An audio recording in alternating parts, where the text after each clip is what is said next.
Ils sont un peu moins de 300, garçons et filles. Tous ici ont un membre de leur famille qui a contracté la lèpre, quelque part dans un bidonville de la région. Les sortir de cette misère, leur donner un endroit où grandir, c'était son idée à lui, James Stevens, il y a de cela 46 ans. Cet ancien commerçant anglais avait alors tout quitté. Il n'est jamais reparti.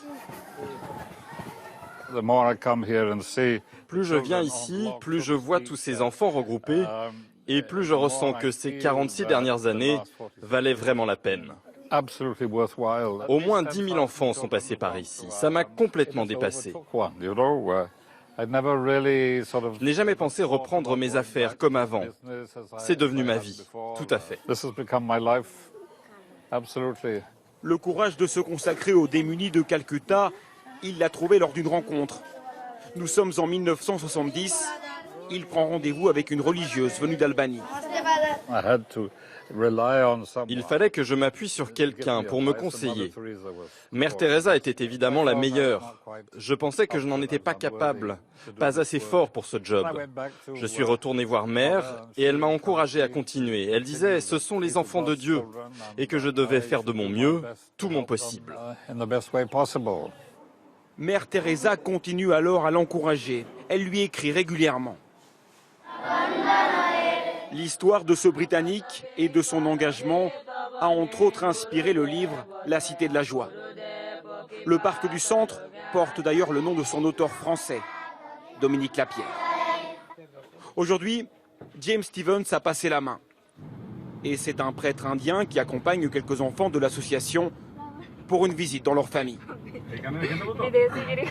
Ils rentrent chez eux 2 ou 3 fois par an pour maintenir les liens avec leurs racines. Voici le père de Kalpana. Il est soigné contre la lèpre. Sa mère va arriver. Ses parents, elles, vont arriver aussi. L'Inde est l'un des pays les plus touchés par la lèpre. Les malades rejetés par tous se regroupent dans des colonies à l'écart du monde, condamnés à mendier. Grâce au traitement, ils ne sont presque plus contagieux, malgré ces taches sur la peau. Mais les parents n'ont ni la force ni les moyens de s'occuper de leurs enfants, comme la maman de Varsha. Alors elle a accepté de la laisser partir. C'est un peu difficile d'être loin de ma fille.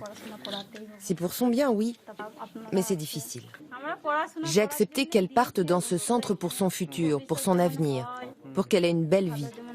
Elle doit être debout sur ses 2 pieds pour trouver un emploi plus tard. C'est tout ce que je souhaite. 22 enfants seulement de ce village de lépreux sont actuellement hébergés et scolarisés par l'association. Impossible d'en accepter plus. Tout comme pour Mère Teresa à ses débuts, ce sont les financements qui font défaut. Malgré les bonnes volontés, l'argent a encore beaucoup de mal à arriver jusqu'ici à ceux qui en ont probablement le plus besoin.